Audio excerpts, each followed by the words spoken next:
Call setup is where we add the telephone numbers called by the intercom.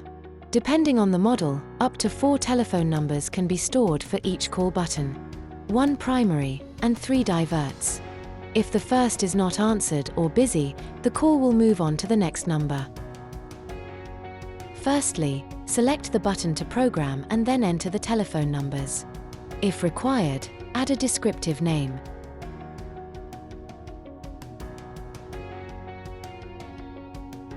Press the Send button to build the programming message. If Expect Replies is enabled, the intercom will reply confirming those changes.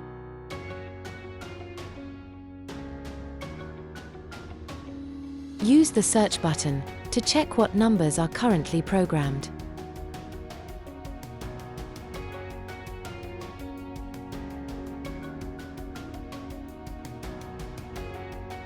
Thanks for watching.